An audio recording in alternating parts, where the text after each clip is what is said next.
In the sermon today, I wanted to address a question which I would submit to you is becoming ever more relevant. It's always been relevant, I guess, but it's only maybe in the last 100 years that people have begun to doubt the validity of the New Testament. A great many people great many more people believed in the validity of the Bible, and in particular the New Testament, than do today. And there are forces which are doing their utmost to separate people from the belief in the truth of the Bible. In the first place, there's a fairly small group of people who believe in the validity of the Bible compared to the greater society. And there's been an attack on the Bible. In particular, I'll be talking about the New Testament part of the Bible today. There's been an attack on that in the last 100 years, claiming that the entire Bible, but particularly the New Testament, as far as this sermon is concerned, are not valid and were not valid, and they attack the ability to maintain that validity over the 2,000-year period that has transpired since the Bible was originally authored. I have been reading a book. I'll just mention it to you. I'm not really quoting from the book in this sermon, but I have read the book, and I would recommend at least as far as I have read, the first 100 pages of the book. The book is entitled The True Jesus, and here's the part that may off-put some people. The author's name is David Lambert. Now, of course, I don't know if any of the Estonians know who Rush Limbaugh is, but Rush Limbaugh is a very volatile, very fiery kind of self-aggrandizing person who is the most well-known radio personality in the United States. And a lot of people don't like him for his personality. David Limbaugh is Rush Limbaugh's brother. You could imagine there aren't too many Limbaughs around. And so the fact that he wrote it would cause many people to, the name Limbaugh would cause many people to reject it. I don't know much about him other than what I've read in this book, and I've seen him maybe a couple of times on television, on some talk show on television, but he's not Rush. He's a different personality entirely, and he wrote this book. Sounds pretty much like it could have been, at least the title of the book sounds pretty much like it could have been one of the books that was written and is being distributed by the United Church of God, the real Jesus. Well, this is entitled The True Jesus. In that book, he's made an astounding argument. And I haven't found much in the way of what he has said yet that I don't feel is valid. This astounding argument is put forth by David Lambert, is that the Christ of the Bible is not the Christ of the world. And he is, I haven't gotten into that section yet, but he's building up to demonstrate, after he establishes the validity of the Bible, he's building up to demonstrate the fact that Christ is really quite different than the concept that the world has. So that to me was astounding, especially since I know who his brother is. The first 100 pages argues for the validity of the New Testament. As far as the world is concerned, it seems to be the most commonly accepted idea that the Bible was, the New Testament, not the Bible, but the New Testament was canonized around the year 330 AD. That's pretty much 300 years after the death of Christ. There was no New Testament until those 300 years went by. Nothing that was accepted as a New Testament, and even then, it wasn't organized at that time. But the concept of the world, as I have seen it in the past, was that the Catholic Church, under the authority of Constantine, devised the canon of the new church. That definitely is not true.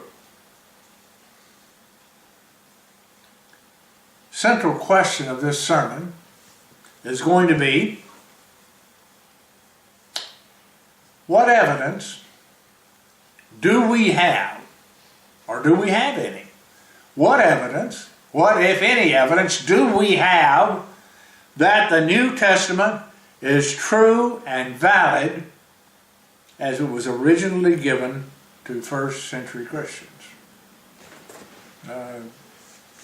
Pretty important, isn't it?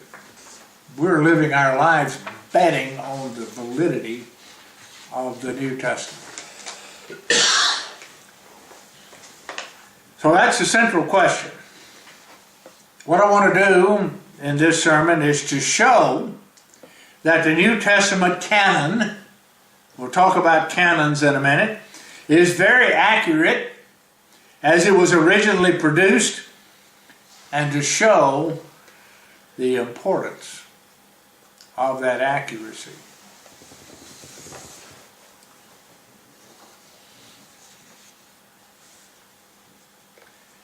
First of all, let's define and illustrate the word canon as we're using it in this sermon. Because the word canon is a word that has kind of a variety of meanings.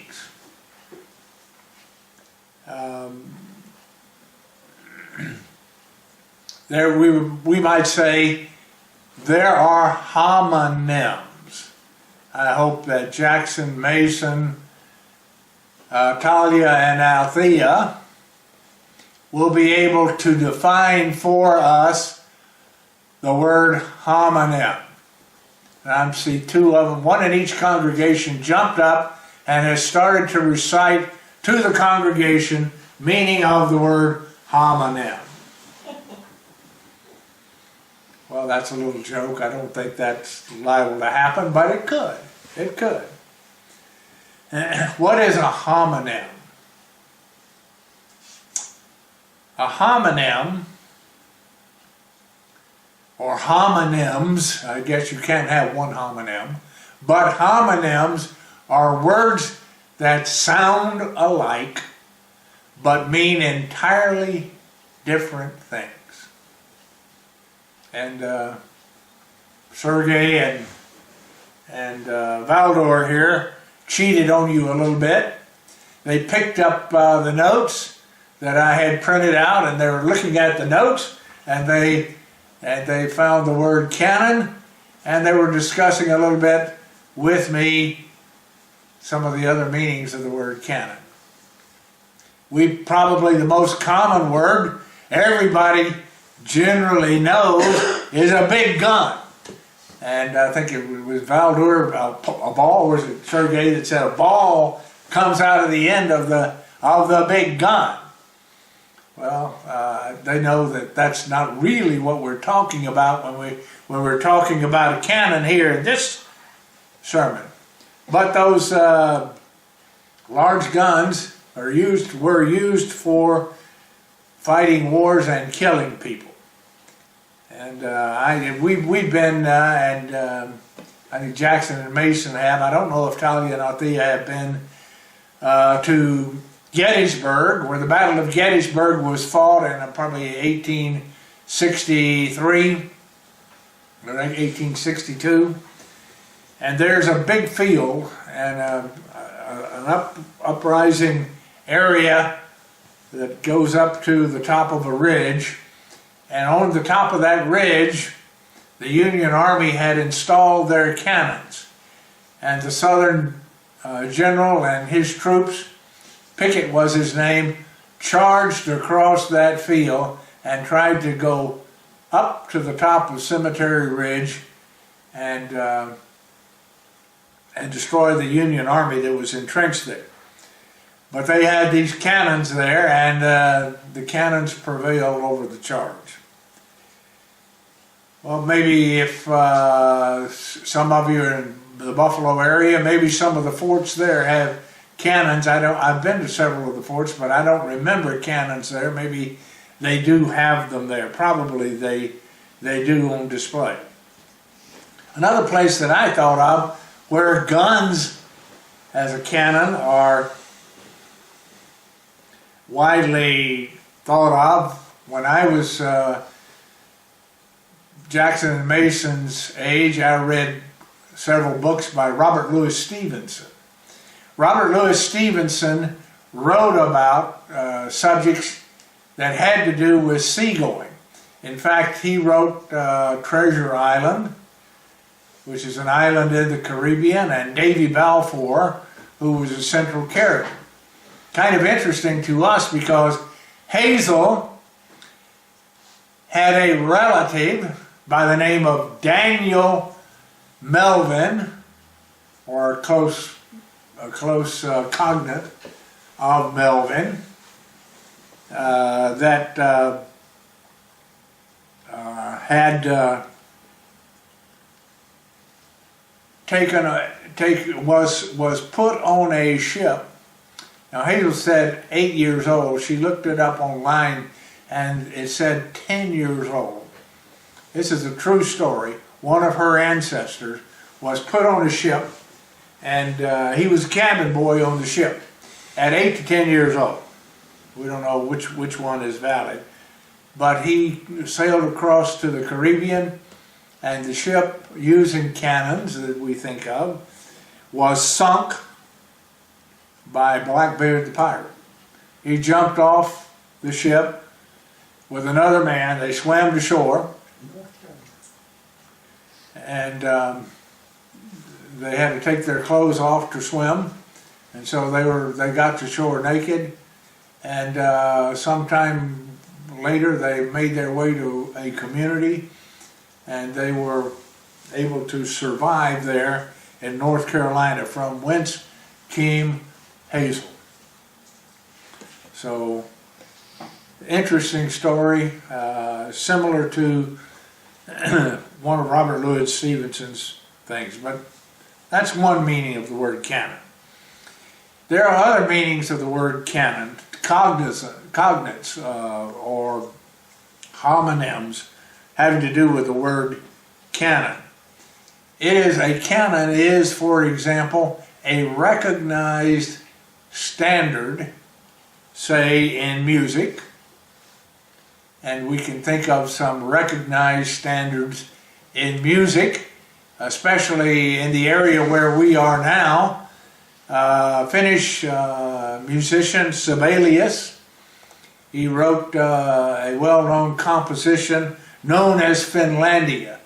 That composition has been translated, and many different languages are put into, many different messages are put into the lyrics of that language. And so that is we would say, that piece of music is a canon in its own way. We think of other canons, music. John Newton, we've talked about before, wrote probably the number one recognized, well, I guess it is recognized as the number one hymn of Christianity. That hymn is Amazing Grace. Amazing Grace, how sweet the sound. You all know the song. It is a canon. It is considered to be a canon. In the United States, the national hymn is God of Our Fathers. And that was written to celebrate the 100th anniversary of the Constitution for the United States. God of our fathers, whose almighty hand. You all know the song. So the word canon can also have to do with standards in any field. We have standards in music. We have standards in literature. And we have standards or canons in art. So all of those things, anything that approaches a standard, and that's kind of getting a lot. You know, we started with guns. That was really way over there out of the field of a canon that has to do with the Bible. Now we're talking about standards. A canon is getting to be kind of a standard in our discussion here. There are some other ways that the word canon is used. If you go into the Roman Catholic Church, certain orders of the priesthood are called canons. And there might be certain rituals that are put in there which are called canons. And so the word canon is a word which has a number of different meanings. They are sound-alikes, but they have very different meanings. To avoid confusion, for purposes of this sermon, we will be using two definitions of the word canon. The first definition, which comes from thefreedictionary.com for the word canon, and freedictionary.com, anybody can get there. It's so far as I can tell, it's as free as is the Good News magazine. It says about the word canon. It is an ecclesiastic law or code of laws. It says established by a church council.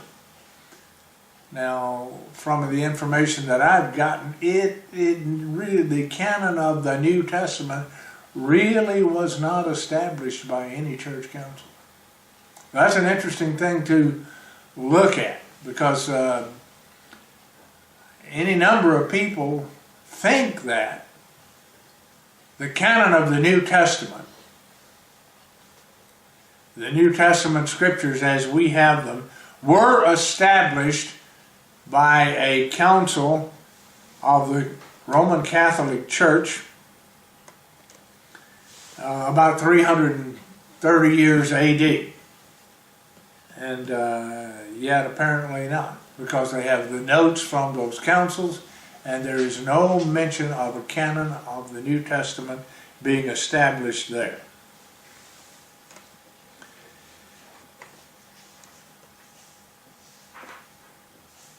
That's an ecclesiastical law which consists of the books of the Bible. This is the canon now that we're talking about. The books of the Bible which are officially accepted as Holy Scripture. We don't find anywhere that anybody has officially given a decree that these books are to be accepted. But nevertheless, somehow, over some period of time, through some spiritual intervention, they are the ones who ended up in the New Testament.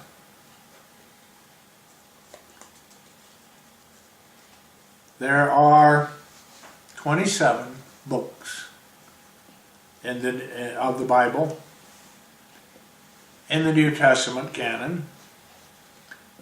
It began with 4 Gospels,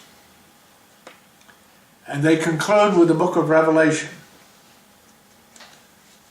They began to be accepted as a canon about 1600 years ago, around the year 400. That's a very interesting and relevant timeline. The Bible was lived in the first 100 years, and in fact, John died, the last author of the Bible, in the 90s, 90-something AD. It's not too clear exactly what year he might have died, on the island of Patmos, where the last book of the New Testament, the book of Revelation, was authored. And it was put into writing. They weren't all. Or at least as far as we can tell, they weren't all.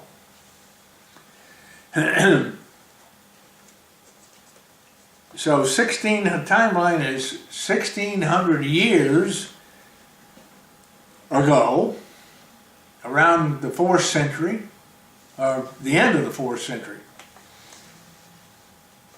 The New Testament began to be established as a canon.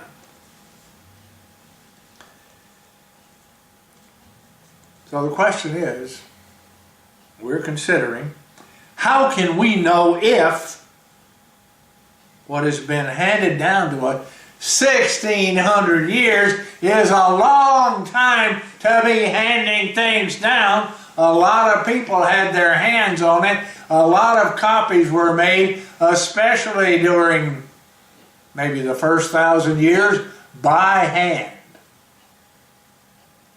Manuscripts were made. And so how do we know that during that long period of time, some people weren't perverting those scriptures? That's an argument we're facing right now. More and more, we're finding that people are saying that these scriptures were perverted by the hands-on people who had control of them over that period of time. I'm going to submit to you that is not true, and in fact it was entirely impossible.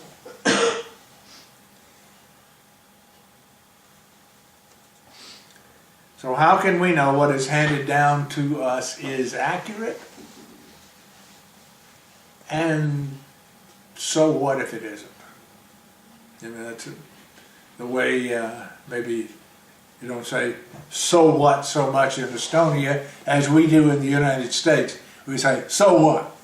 So what if it isn't accurate? So what if it was perverted?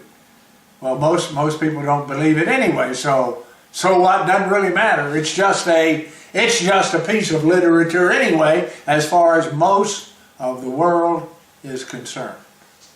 As far as we're concerned, it's not just a piece of literature. As far as we're concerned, it is the inspired Word of God. And that's what's important about it. So here's the second definition. That was the first definition. An ecclesiastical law or code of laws established, it says, by a church council. I'll take exception to that last part of the definition. But that's the first definition. Here's the second definition. And here the Free Dictionary gives us some origins of the word. Because here it is in Old English, and then they go back from Old English and they look at it in French, and they look at it in Latin, and then they look at it and they trace it back from Latin into Greek. And this word in Greek was spelled not C-A-N-O-N, but K-A-N-O-N. The word meant a rule or a rod for measuring. Actually, literally meant a measuring stick. It was a measuring stick. That's what canon was. And how can we relate the word measure, or the concept of a measuring stick, to that book that you may have on your lap? How is that like a measuring stick? If we say the New Testament is a measuring stick, what is it measuring it, and how is it measuring it? Meaning of that word, it could cause you to scratch your head for a minute. It caused me to when I first heard that Canon meant a measuring stick. And of course, the Bible has different places where it refers to measurements. One of them is Noah's Ark, and Noah was instructed to make the ark a certain number of cubits long and a certain number of cubits wide, and we don't have an official definition of what a cubit is. We didn't have a measuring stick. We don't have a measuring stick for that. Apparently Noah did. He had a measuring stick, and he constructed his boat according to the instructions of God to be a certain number of cubits long, a certain number of cubits high, and we don't know what it was. There are certain people who have done apparently a really remarkable job of building replicas of Noah's Ark. One in very, very near Cincinnati. If we were going to go to Cincinnati for the General Conference this year, maybe we would go down and look at that replica. It might be something very interesting to do. If any of you have the opportunity to be in the area around Cincinnati, maybe you want to go and look at that replica of Noah's Ark. But anyway, a measuring stick, that's what we're talking about here. And so that's the second definition. It's a measuring stick. The first one is the 27 books of the New Testament as they were established as a code of rules. The second one is a measuring stick. In addition, let's throw in a little bit here of relevant history. Just a little bit, not much, but it's a takeaway that maybe it might be interesting to you. It's the timeline. Well, see, we're already into the timeline a bit, aren't we? We're 2,000 years down the road from when these events occurred. And somehow, for the first 350 years, they were just separate pieces of literature and were not tied together. Starting, I guess, the initial authoring of it would probably have been sometime after 27 AD, because that's apparently the time Christ began his ministry, was about the year 27 AD, and they were all completed except for the book of Revelation, according to the research that I read, by the year 80 AD. So, about a 50-year period. Then John completes, in the next 15 years, completes the book of Revelation. That timeline is pretty important, but that's not all about that timeline that's relevant.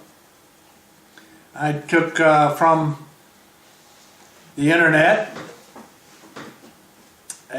from a book by R.A. Baker, who has a PhD in ecclesiastical history. Ecclesiastical means what? Bible-related. History and Bible-related things. The first historical reference, he says, listing the exact 27 writings in the Orthodox New Testament is in the Easter letter of Athanasius in 367. So, we have no record, at least. That is not to say it couldn't have happened and we don't have a record, but we have no record, according to R.A. Baker, we have no record of the New Testament books being put together into one grouping, let alone printed and published together, until the year of 367. That's a long time after the council at Nicaea under Constantine and the Catholic Church at that time.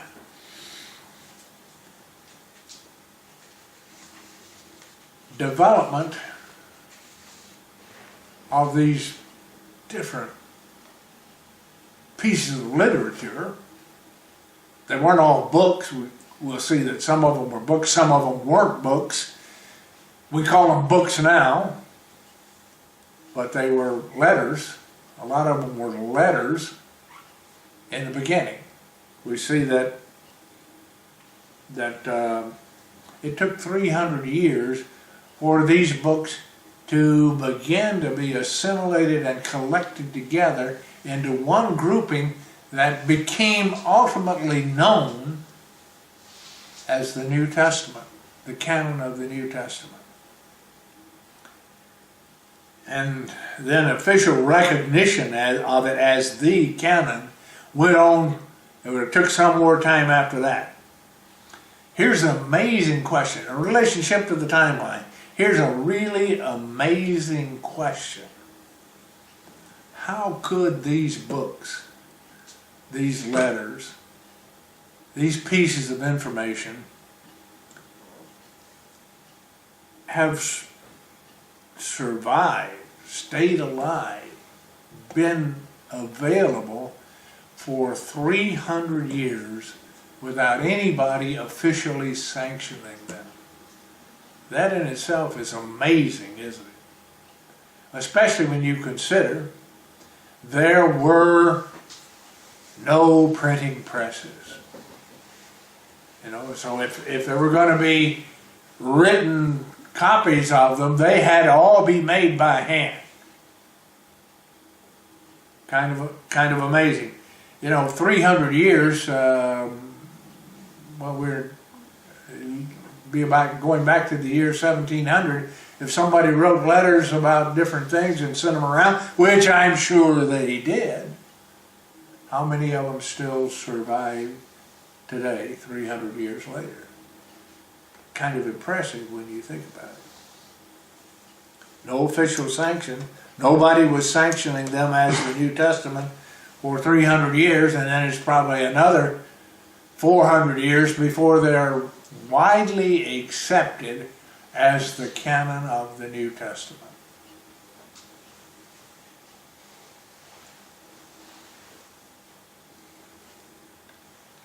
So we say, show us, here we've got this, it's been handed down over all this period of time. Show me that it's valid. Show me why validity even matters. Measuring stick. You know, the second definition, we talk about two definitions. One is the 27 books. The second definition is it is a measuring stick. What do we mean by a measuring stick? And how important is it to have a measuring stick?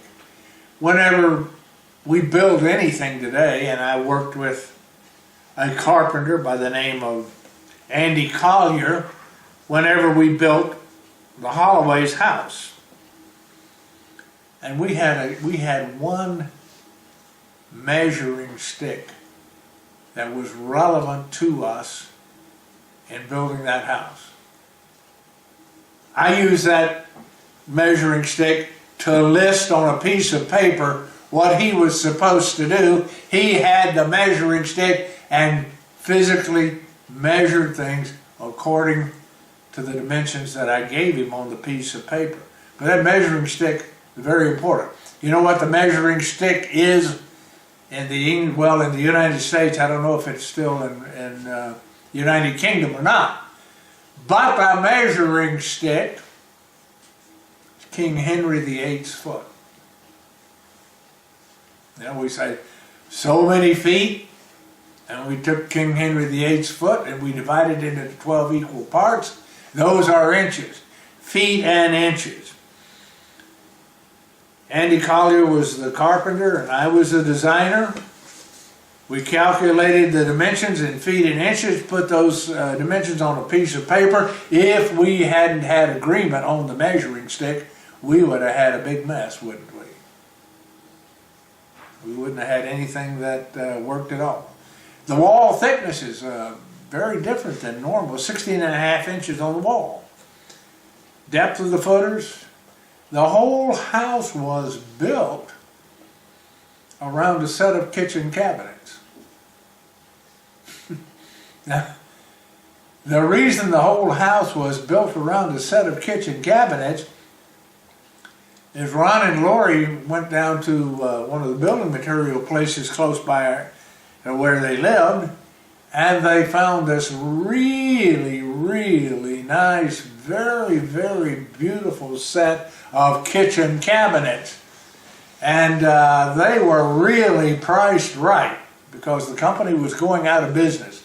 And they were going to sell these cabinets at maybe 15% of the normal price of the cabinets, so they could buy those cabinets at that price. Well, then I had to figure out how to make those cabinets work in the house which they were going to build. And so the whole house was kind of designed around those cabinets. And the measuring stick was very important for us in doing that. And every construction project depends on a measuring stick. Here's some other measuring sticks that we use. Horsepower. I don't know, we say this car has 300 horsepower or this car has 150 horsepower.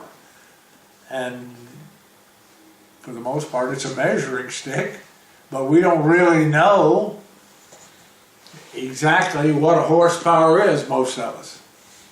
And somebody defined a horsepower long ago, but it's a measuring stick for things. We're sitting here in a room and we're really utilizing quite an amazing thing, electrical energy. And electrical energy comes in the door of this apartment. It's measured, and then we're billed for a certain amount of money based on the number of watts of electricity that we use. We just paid the bill here to make some of you Americans envious. Our bill for electrical last month was 12 euros, about $13 maybe. And so, yeah, almost nobody really knows what a watt of energy is. Couldn't define it for you, but we use it as a measuring stick, don't we? And it's bought and sold. Electricity is bought and sold, billed to us, and it says X number of kilowatts of electrical energy at a certain price per kilowatt hour. It's a measuring stick. If you get natural gas in your home, you're billed by the number of therms. There's a certain amount of heat in that. These are standards we don't question. But questioning now the Bible canon. If the Bible, the New Testament part of the Bible we're talking about here, we're not talking about the Old Testament. That would require a whole another matter. In fact, the Old Testament canon was established, I believe, by the Jews around the year 100. So it's 300 years later before the New Testament is canonized. If the New Testament is a canon, and a canon is a measuring stick, are we measuring something? And if we are measuring something, what is it that we are measuring?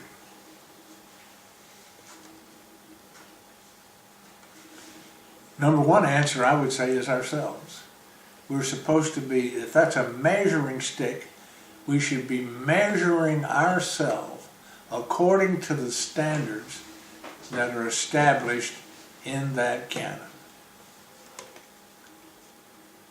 Here's one example of something by which we might be measuring ourselves taken from the Bible. John chapter 14, verse 15.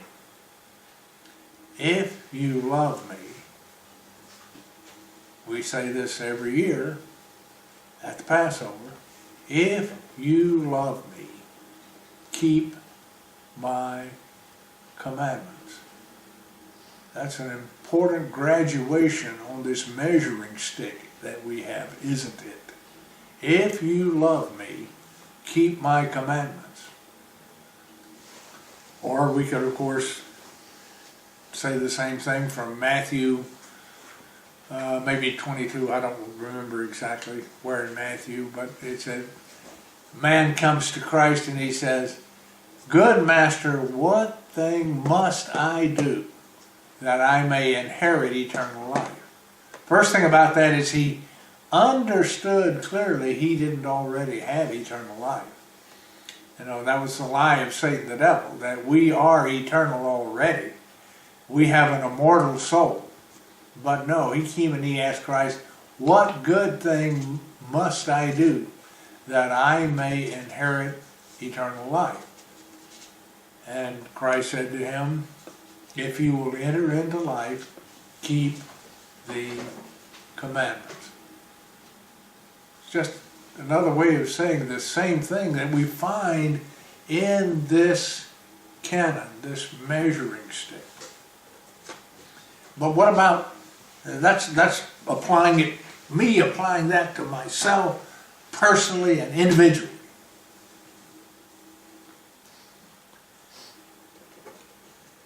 What about the church as a whole?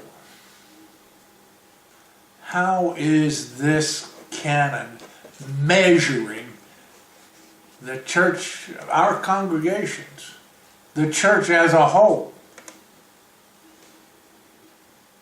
Is it to measure those? What is it? What is it? If it's a measuring stick, what is it we're to measure? Ourselves, and I would argue the churches as well. Peter says this, 1 Peter chapter 4 and verse 17. Time is come that measurement, oh, he didn't say it exactly that way. Time has come that judgment.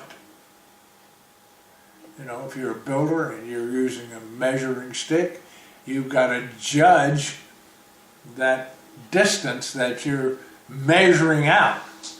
And how precise must it be? Time has come that judgment must begin at the house of God. Now, the house of God is God's church.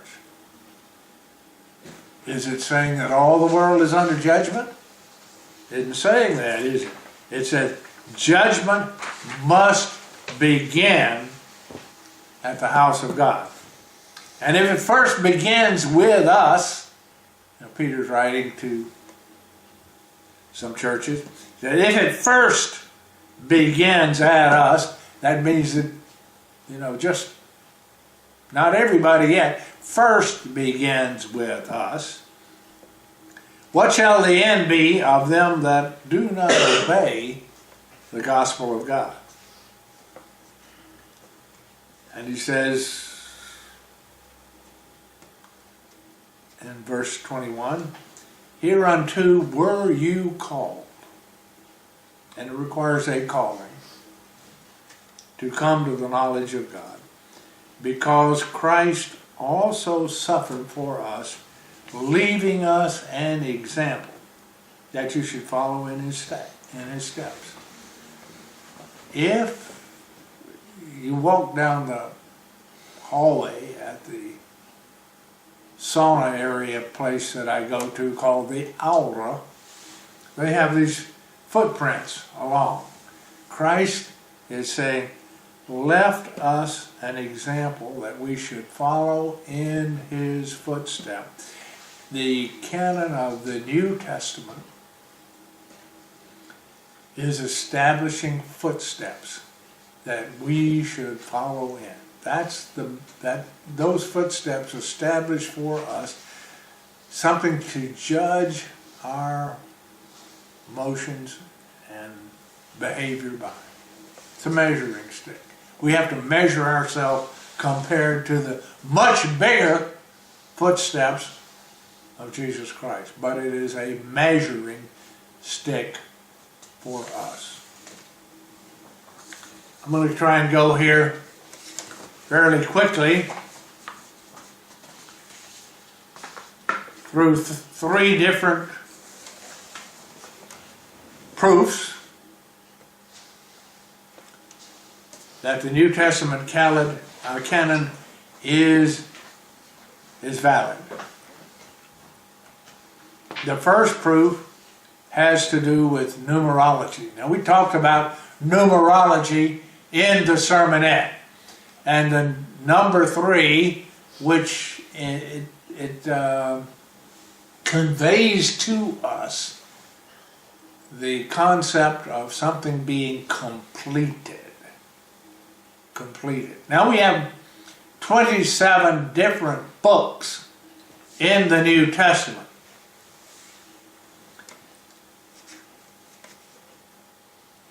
And we're going to look at how this canon, this New Testament group of books, which were, some of them were written as books originally, and some of them were just written as letters. But there are 27 of them. And we're going to ask, is it feasible that the numbers that are associated with these books could have been there as an accident? And I would argue to you, you could more easily win the lottery than you could see what has occurred here numerically in this group of books, this group of literatures.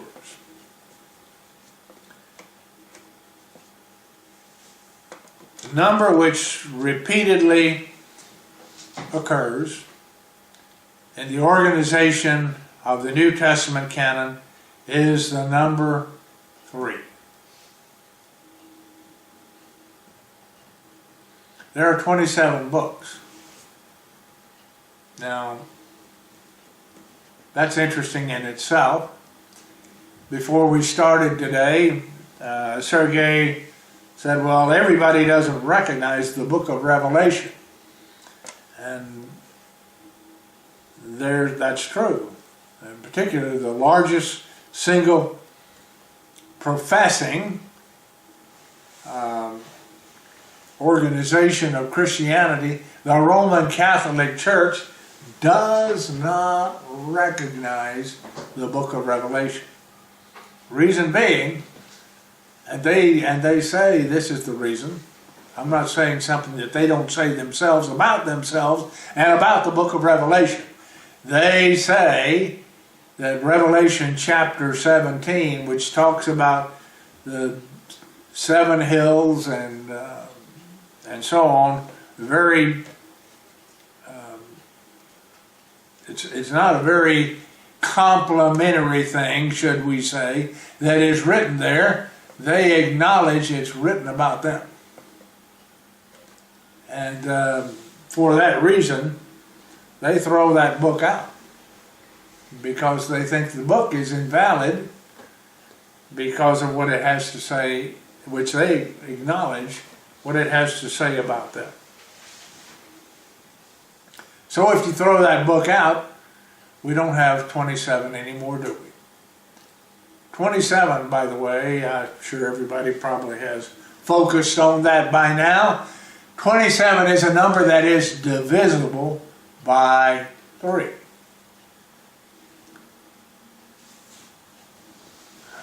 Sergei also said everybody doesn't agree to the book of James.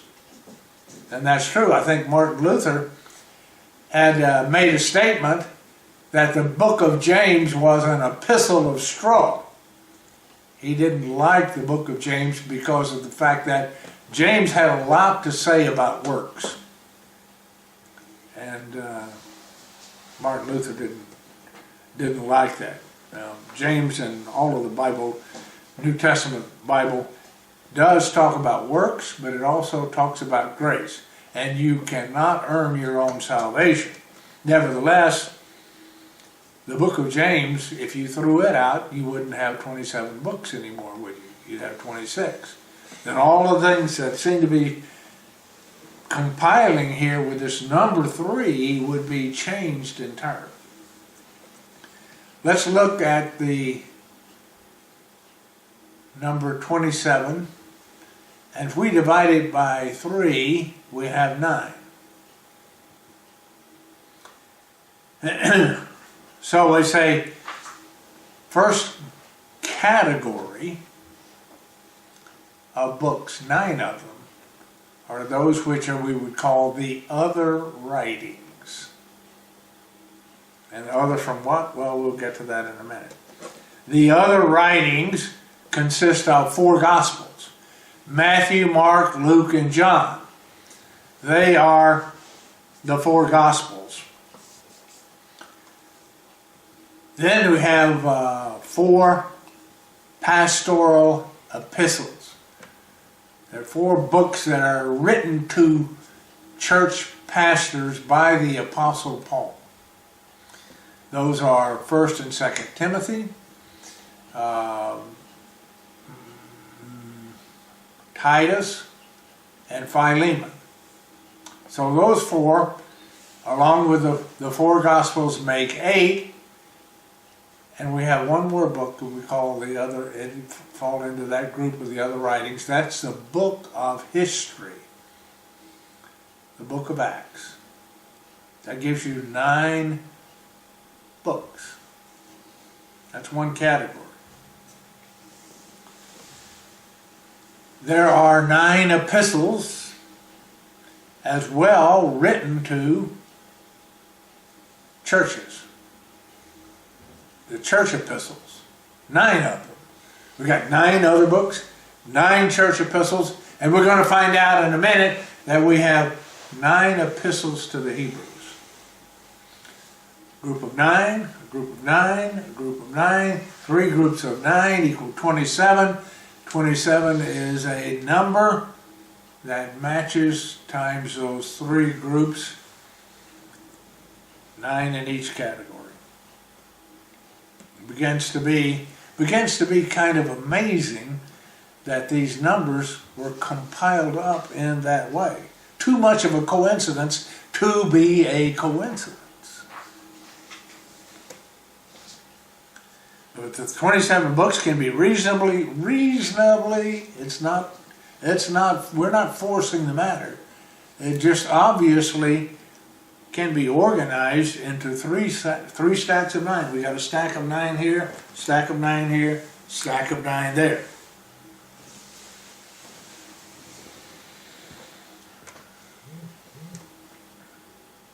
The 9 epistles to the churches: Romans, 1st and 2nd Corinthians, Galatians, Ephesians, Philippians, Colossians, and 1st and 2nd Thessalonians. Those 9 are specifically written to 9 churches. Mostly they were Gentile churches. Then the 9 epistles written to the Hebrews.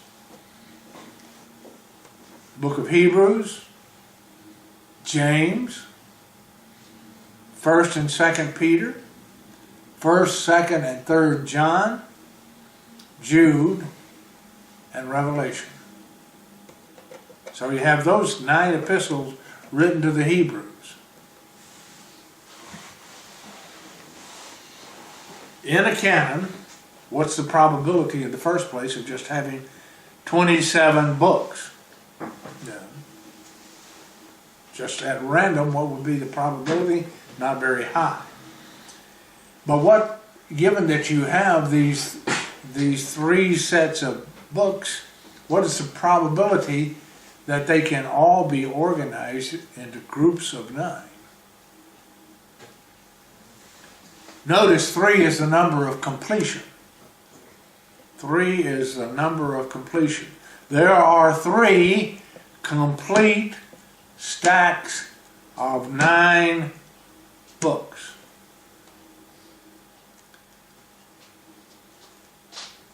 That sort of indicates, doesn't it, that these 3 stacks of 9 would mean that the New Testament canon is complete with those 27 books. So that's the testimony of the numbers. Numbers testify, but here's another part of that testimony. And these 3 stacks of 9, we can divide the 9 by 3 too, can't we? We can have 3 times 3 and 1 stack of 9. And then we can have 3 times 9 equals 27. And so the total, we would look at it, 3 times 3 times 3. What is 3 times 3 times 3? 3 times 3 is 9. Times 3 is 27. So the numbers testify that this is the complete canon of the New Testament.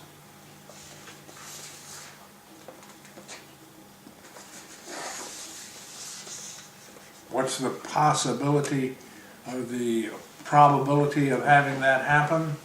Well, where are you, Sir Isaac Newton? Could you calculate for us, I guess you're dead and buried now, but Isaac Newton is regarded as probably the greatest mathematician of all times. Could he calculate the probability of having that sort of thing occur? By the way, Isaac Newton was very much into Bible scriptures, and he spent more of his life trying to decipher the scriptures in the Bible than he did apparently having to do with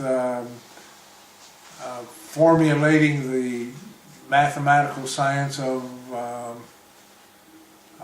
calculus, for example, or in doing physics, where he reportedly had an apple fall on his head and realized that there was such a thing as gravity. No, he didn't realize it. Everybody knew there was gravity, but he was able to, based on some experiments that happened to him, quantify how gravity works. Everybody knew there was gravity, but what would be the probability? Some mathematician could calculate the probability of having the number 3 occur as much as it does in the New Testament canon, and it would be a very large improbability. So the numbers testify to us that the Bible canon, the New Testament Bible canon, is valid. Here's the second indication that I'd like to give you, and that is the spreading of these New Testament pieces of literature.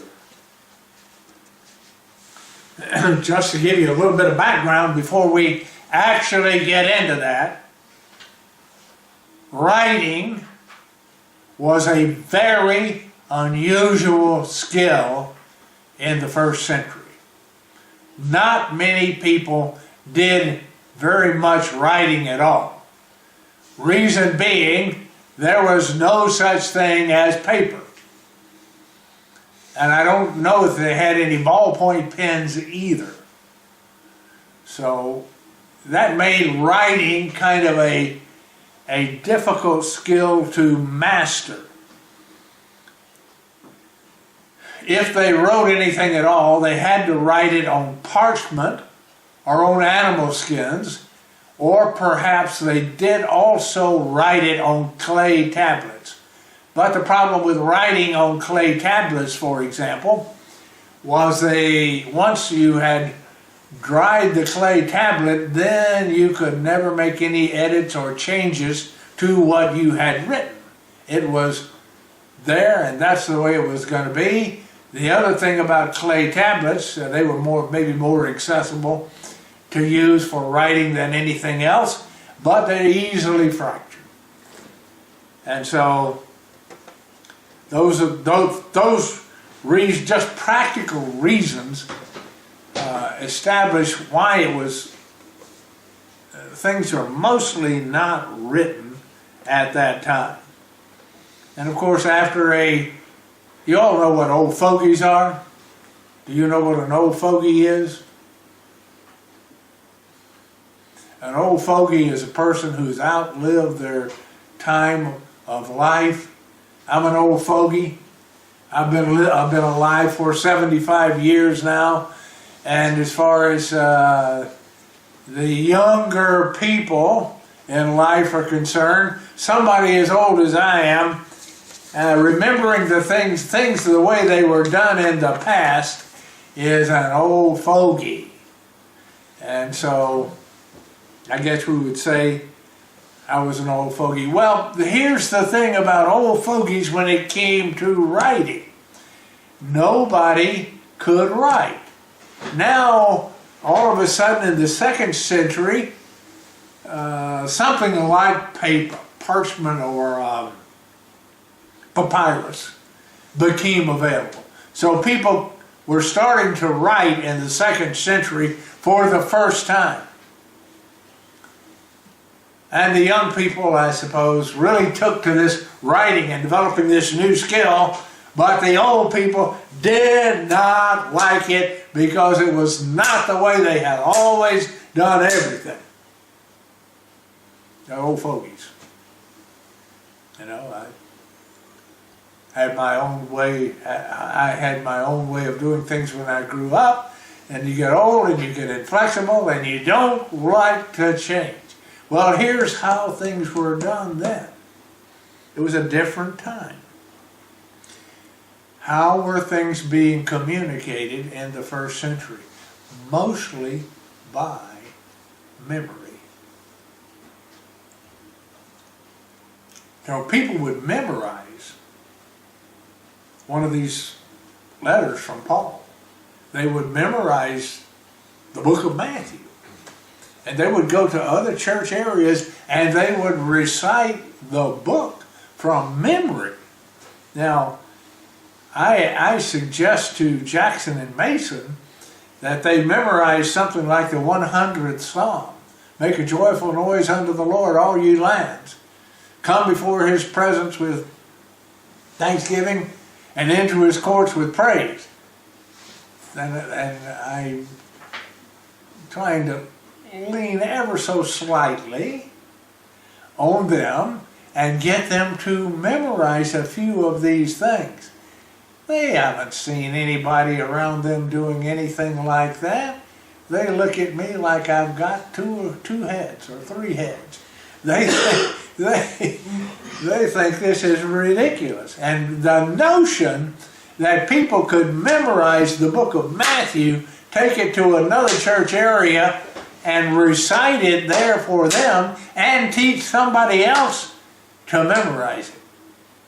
It was the way things were being done in the 1st century. Things were not being written. And this was a skill, memory, that people had. And so, this kind of, by the way, I'll just throw this in, I saw an example of this happening in the Ukraine. When I was there with this summer program for the street children that LifeNet's sponsored. The Politchnikov, the kind of the master who was blind by the time that I was there, but he had these boys from off of the streets. Now, they weren't necessarily trained at the highest level of intellectual capability because they were street children. But he brought them in there, and he worked with them. And when I was there, got up for a Bible study early in the morning before going down to the mission. And he had two boys come in front of the group. Maybe there were 30, 40 boys in that setting at that time.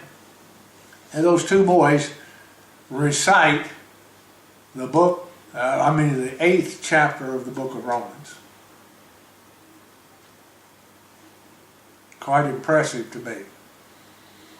They could sit there, and one of them would cover a certain number of verses, turn it over to his partner. He would cover a certain number of verses of Romans chapter 8, then back to the first one, and they alternate back and forth, and they recited the 8th chapter of the book of Romans. And the next day he would have, I wasn't there the next day, but the next day he would have some other boys reciting another part. And so this kind of skill was being carried out there. Some people maybe would learn how to recite the Sermon on the Mount. And so they would travel, these people would travel, and these were dedicated people. They had to be dedicated people. And this canon began to be built from memory, being carried around to different churches throughout the known world at that time. R.H. Baker, again, Ph.D. of Ecclesiastical History, has a subject of oral tradition. He says, oral tradition was the normal mode for communicating the teachings of a master in the ancient world. For one thing, before the use of papyrus was widespread, writing was both clumsy and expensive. Using a stylus on a clay tablet worked, but once the clay dried, no corrections or edits could be made. Writing on a scroll made of an animal skin was certainly an improvement, but was still limited. The widespread use of papyrus for the ancient world was like the coming of the internet in the modern world. How much has the internet changed life for us in the last, say, 25 years, 30 years? It's been huge. Well, here's this individual, R.A. Baker, who has a Ph.D. in ecclesiastical history, saying, when papyrus came, and this is 100 years now, had gone by before papyrus began to be used and became widespread. It was like a whole new technology which completely revolutionized everything. Up until that time, there were very limited amounts of written communication. Going into the different areas and spreading the gospel.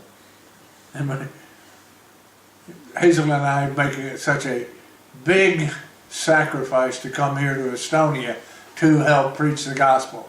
No, it's not any sacrifice. I mean, we have pleasure in doing it. These people made sacrifices to go and spread the gospel.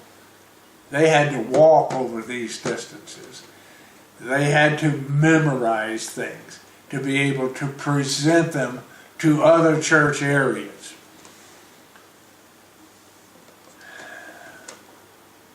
Baker says, animal skin was certainly an improvement, but was still limited. The widespread use of papyrus for the ancient world was like the coming of the internet in the modern world. A virtual explosion of written communication began. But it was 100 years What happened in that 100 years? What happened in that 100 years? How did these pieces of literature, if we want to call them pieces of literature, they were like verbal statements that were made, or sermons that were given, that were memorized by the people who heard them and conveyed them to other churches throughout the known world.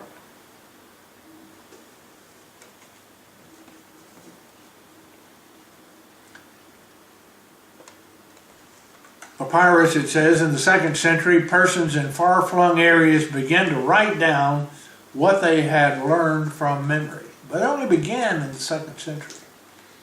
By that time, all of the 27 books had been spread far and wide by people traveling and reciting them and teaching people in those church areas to memorize them. In the 2nd century, there began to be papyrus. And by the end of the 2nd century, a lot of manuscripts were then made. But those manuscripts, they were far flung. And as they began to make these manuscripts, they not only made them in the language that they were written in or were spoken in originally, probably mostly in Greek, but they began to translate them into other languages. And so by the end of the 2nd century, you had a lot of manuscripts in a lot of different locations throughout the world. Now this is still 100 years before the Council of Nicaea. Some long time later, timeline, this occurred over 200 years of time. This timeline is important. This timeline is important because this period of time went by when they were spread far and wide and in all of the different locations. As the manuscripts began to be collected up and compared, ultimately that's what happened, is all of these manuscripts that could be found were collected up and compared. And by the way, the number of manuscripts of these books that could be found dwarfs any other literary work ever written. Many thousands of manuscripts existed by the time they started to collect them up. And if you take manuscripts from Greece and the manuscripts from Germany and the manuscripts from Jerusalem and the manuscripts from Alexandria and all of the different places in the world where there were churches, and you brought them all together to see about the validity of those manuscripts and compare them, and they find remarkably few differences in them. When you see that they have been preserved in this way, even through the hands of many people, that is a confirmation of the fact that these scriptures that we have in our New Testament canon are valid. Nobody could have controlled that for those first 200 years. But yet, they were. The timeline testifies to the fact that they were valid. There's one more testimony. Testimony of blood. Talked about it a little bit already, but sacrifice was required. People, obviously, who saw this, saw these things that happened in and around Jerusalem, who knew Christ, who knew the apostles, they were deeply convinced. They were convinced so much that they were willing to lay down their lives to deliver what they consider to be the most important information on the face of the earth, would they have made that kind of a sacrifice unless they understood the validity of what they were doing? They wouldn't do that lightly unless they were very, very deeply convinced. What is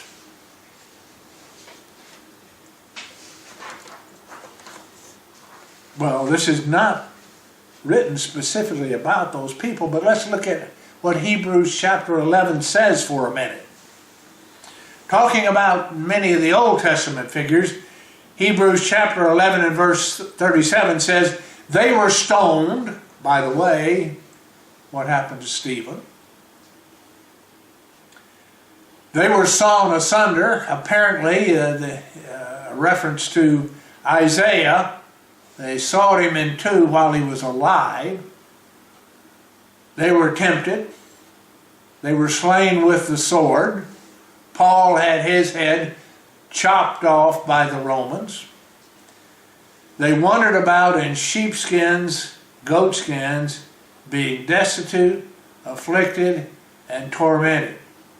You see, these are the kind of sacrifices that people had to make because they believed in the truth of what they were doing. This is the third testimony. Testimony of blood. You've got the testimony of the numbers. You've got the testimony of the timeline. And here's the third testimony. Guess how many that is? That's 3 testimonies. Are they completing the testimonies to the validity of the canon of the New Testament?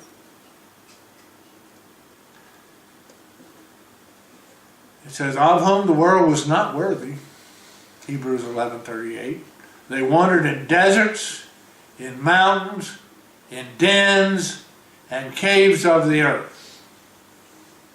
You can read in Fox's Book of Martyrs about some of these New Testament people that were not able to be mentioned in the book of Hebrews yet.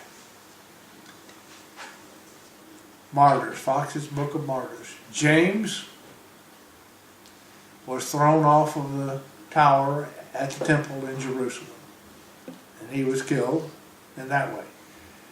They write that Peter was crucified upside down because he didn't feel worthy to be crucified in the same manner as Christ was crucified. Stephen was stoned, and just for your information and maybe a little bit of a smile, there is an individual named John Lambert in Fox's Book of Martyrs who was burned at the stake, as were any number of others. Testimony of blood.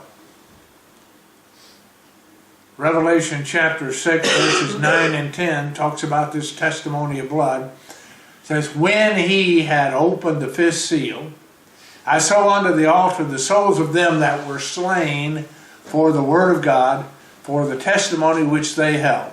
They cried with a loud voice, saying, how long, O Lord, holy and true, do you not judge and avenge our blood on them that dwell on the earth? The third testimony is testimony of blood. So, okay, if we say the New Testament canon and the validity of the New Testament canon is so important, why is it so important? What is the work of the measuring stick? This group of pieces of literature that were collected into this New Testament canon, what is the work of that measuring stick? 2 Peter chapter 3 and verse 9. It says, the Lord is not slack concerning his promise, as some men count slackness, but is long-suffering toward us, not willing that any should perish, but that all should come to repentance. The work of the canon is no less than the redemption of all of mankind. And it chronicles the life of the Savior of the world, Jesus Christ. That's pretty important. It's extremely important. God has given us a measuring stick by which we may be a part of His accomplishing. It's not our. We don't have anything really to do with accomplishing it except to share as God allows us to in what He is doing. We may be a part of His accomplishing with that measuring stick. Bible's pretty specific and pretty clear. End of the age.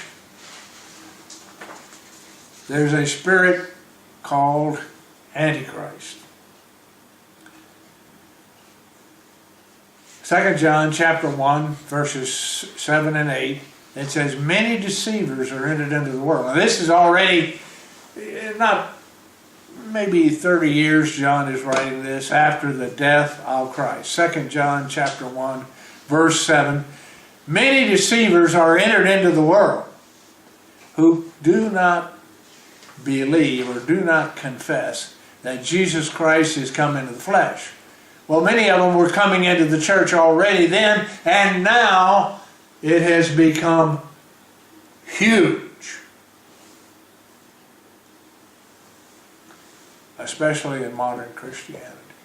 And many books are being written that state that Christ either was not a human being, or else that He was only a human being. Most of them being written that He is only a human being. He was not divine come to the flesh.